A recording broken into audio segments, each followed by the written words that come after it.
Mais Parker n'a qu'une seule idée en tête ces temps-ci, arrêter sa carrière de Spider-Girl avant qu'elle ne commette une bévue trop importante pour être réparée. Tous les autres héros lui en veulent, personne ne lui fait confiance et en plus sa vie sociale s'en ressent dangereusement. C'est donc avec un certain soulagement qu'elle laisse tomber le costume et se rapproche en secret de Kane et de sa protégée, l'infirmière Mongrain, auprès de qui elle veut apprendre le secret entourant sa naissance, cette terrible tragédie dont même ses parents refusent de lui parler. Cependant, cela n'est pas sans créer de nouvelles tensions au sein du foyer familial, puisque les rares questions de May à sa mère mettent Mary Jane dans tous ses états, alors que sa grossesse ne se passe pas si bien que cela et qu'elle doit demeurer sous surveillance. Acceptant que ce ne sera pas de ses parents qu'elle obtiendra la vérité, May accorde donc sa confiance et une seconde chance à Kane malgré toutes les mises en garde qu'elle a pu recevoir sur lui par le passé. Un monde sans Spider-Girl, est-ce vraiment possible? Pas selon Dark qui retrouve May sur le toit d'un immeuble et qui lui rend son costume en lui affirmant qu'il lui fait confiance et qu'elle a déjà prouvé qu'elle méritait amplement cette position. Peut-être est-ce le moment pour la jeune héroïne de s'accorder à elle-même cette fameuse seconde chance. En tout cas, New York va rapidement avoir besoin de tous les héros disponibles car la secte des soldats du serpent est de retour en ville cet hiver et menace de frapper à tout instant. May et son oncle Phil, le nouveau bouffon vert officiel, mènent leur enquête et découvrent que les soldats du serpent sont au service d'un sinistre individu masqué qui semble avoir planifié une véritable ère de terreur pour New York et ses justiciers. Mais quand Spider-Girl tente de l'arrêter, l'homme résiste sans le moindre mal et la met en échec tout aussi facilement malgré les efforts de la jeune araignée. Laissant Phil et May pour morts dans la baie, les serpents se dispersent non sans avoir fait courir le bruit qu'ils possèdent une bombe nucléaire prête à exploser à tout instant. Spider-Girl connaît la vérité, qu'il ne s'agit que d'un bluff, mais elle est à deux doigts de se noyer, enchaînée à une ancre et jetée par-dessus bord. Quant à Phil, il a beau tenter d'alerter toutes ses connaissances pour venir la sauver, personne ne daigne lui répondre sérieusement. Finalement, c'est au prix d'un effort véritablement surhumain et en pensant à son futur petit frère que May parvient in extremis à se libérer de ses entraves et à regagner la surface, mais elle est épuisée et a bien besoin de repos. Pendant ce temps, les soldats du serpent ne sont pas restés inactifs et maintiennent l'emprise de terreur qu'ils ont installée sur la ville, sans que personne ne puisse les arrêter ni identifier clairement leur meneur. Mais en revanche connaît son identité puisqu'il a été amené à la lui révéler en face à face lors de leur nouvel affrontement. Il s'agit de Seth, le dieu serpent de la mort, revenu pour hanter les forces du bien et prouver sa supériorité à présent que le grand âge des héros est terminé. Ayant finalement réussi à rassembler tous les super-héros qu'elle a pu trouver, May part affronter Seth sans se douter que c'est exactement ce que ce dernier voulait et qu'il a piégé le manoir des Avengers pour se débarrasser en un seul coup de tous ses ennemis potentiels. Seth se réserve toutefois le privilège de détruire Spider-Girl lui-même et la prend en chasse à travers toute la ville jusqu'à un chantier de construction où elle tente de le piéger en usant de toute sa force et de toute son ingéniosité. Elle l'ignore alors qu'elle risque sa vie, mais ses efforts sont payants puisqu'en déconcentrant Seth et en l'obligeant à lui prêter attention, elle parvient à rompre le champ de force anthropique qui encerclait le manoir des Avengers, et ceux-ci arrivent en grand nombre avec tous les renforts possibles pour secourir May alors que Seth s'apprête à l'achever. À son réveil, la jeune justicière découvre que la bataille est terminée et que Seth est fait prisonnier, que la ville est sauve grâce à elle et que les héros lui en sont très reconnaissants. Que demander de plus? Quelques vacances peut-être. Pas le temps de s'accorder du repos puisque pendant la bataille générale contre Seth, les Parker ont accueilli un petit nouveau dans leur famille. May peut ainsi souhaiter la bienvenue à son petit frère, Benjamin Richard Parker, né sans le moindre problème grâce au traitement développé par Reed Richards pour MJ. Complètement folle de son nouveau frangin, May fait déjà de grands projets avec lui et planifie tout leur futur apprentissage de la vie de super-héros. Malheureusement, le mal quant à lui ne se repose jamais et une nouvelle guerre des gangs est en préparation à New York alors qu'une série d'explosions semble cibler les grands noms de la pègre locale jusqu'au caïd en personne dans sa prison. Spider-Girl sauve Canis, l'ancien rival de Wilson Fisk, et assiste impuissante à la destruction de tout ce que l'homme-loup possédait de plus cher.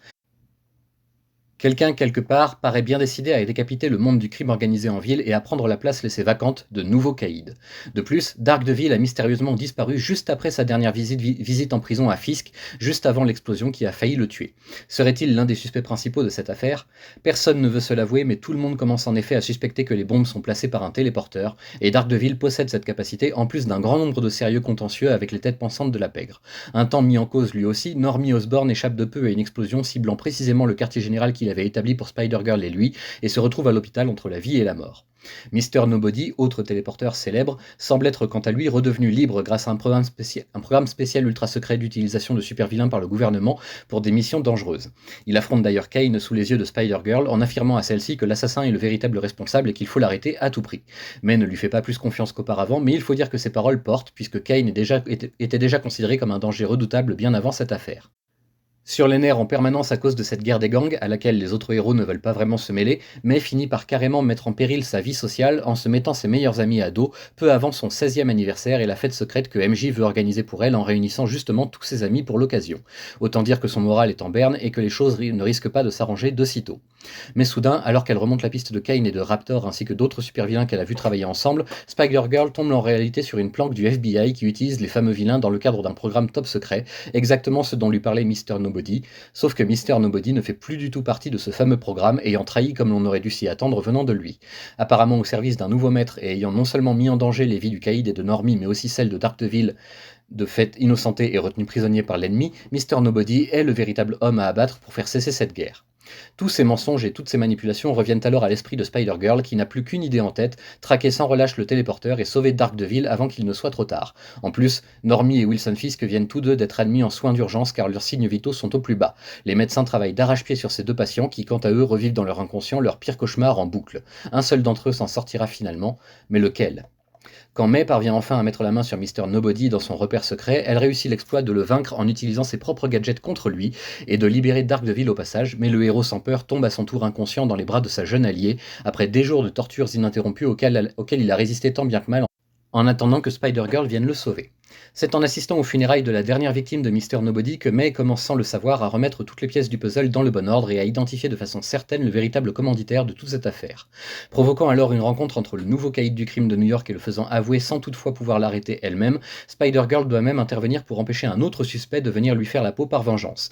Le nouveau patron de la pègre est certes redevable de sa vie envers l'héroïne, mais cette fois il est passé aux aveux et passera son règne en prison. À ce stade, vous pensez certainement que tout est bien qui finit bien, mais je ne vous ai pas parlé de tous les détails présents dans les quelques 17 chapitres de ce quatrième tome de l'édition Complete Collection des aventures de Spider-Girl. Déjà parce il faut savoir ménager certaines intrigues et certains secrets pour préserver le plaisir de lecture, mais aussi parce que cet article en serait devenu bien trop long et fastidieux. Je préfère simplement vous aiguiller en vous affirmant que tout ce qui relève de la vie sociale de May Parker apparaît au final tout aussi important et crucial que sa vie super-héroïque. L'adolescente de tout juste 16 ans a risqué gros durant ces quelques histoires, sans toujours bien s'en rendre compte elle-même, et quand le fossé qu'elle a creusé avec ses amis lui revient d'un coup en pleine tête, c'est un véritable coup de tonnerre auquel elle ne s'attendait pas vraiment. Surtout à cause d'une affaire de mutante présente dans l'équipe de basket du lycée et qui a provoqué une vraie vague de haine, mais a dû demander sa propre démission de l'équipe en question, en avouant peut-être à son coach qu'elle aussi possède des pouvoirs qui la mettent de fait en position de force injuste vis-à-vis des autres joueuses. Bref, entre les dieux maléfiques qui reviennent à la vie, les barons du crime qui s'affrontent, les dimensions parallèles où elle se bat contre son propre père devenu malfaisant, et pour finir sa vie sociale qui part en ruine, mais a bien besoin d'amis proches sur qui compter en toutes circonstances, la question étant, lui en restera-t-il après la fin de la guerre des gangs? Ah oui, et j'oubliais presque qu'il y a aussi tout le long de l'album un autre fil rouge, celui d'une adolescente battue par son petit copain et qui a voulu se rapprocher de May en voyant ses propres blessures après un combat, pensant qu'elle aussi devait être battue par quelqu'un. May a voulu aider cette camarade à plusieurs reprises mais s'est retrouvée envoyée sur les roses à chaque fois, tandis que les problèmes s'accumulaient dans sa vie de tous les côtés. Et comme on dit, une bonne action ne reste jamais impunie. Petit bémol pour moi à la lecture de ce quatrième et dernier tome de cette Complete Collection, le dessin. C'est vraiment pas terrible du tout et je dois vous avouer que j'ai même trouvé ça assez moche à plusieurs endroits sans qu'il me soit possible de déterminer avec précision si c'était vraiment de la faute des artistes de l'époque mis sur ce projet très secondaire de la Maison des Idées, ou bien si cela venait de moi et d'une trop grosse exigence ou attente en tant que lecteur. Quoi qu'il en soit, ce n'est vraiment pas le graphisme que je préfère dans cette série, mais plutôt le scénario si humain de Tom DeFalco et Ron Frenz. Pourquoi je vous précise qu'il s'agit du dernier tome? Parce que cette édition s'arrête au tome 4, tout simplement, et que depuis 2022, nous n'avons pas eu la moindre nouvelle concernant une reprise éventuelle de la suite de la série sous ce format. Selon mes calculs, on aurait pourtant encore 2 albums de cette taille devant nous, mais ce n'est pas du tout la priorité de Marvel de ces dernières années. Peut-être que si le public le demande, 1 ou 2 omnibus pourraient devenir une possibilité envisageable, mais pour l'heure, on doit se contenter de ce qu'on a. Rassurez-vous, l'histoire de Spider-Girl sur Radio Foggeek n'est pas terminée pour autant puisqu'il existe des collections plus anciennes regroupant les épisodes suivants dans de plus petits formats. J'aurai donc le plaisir de vous retrouver prochainement pour la suite et fin des aventures de May Parker.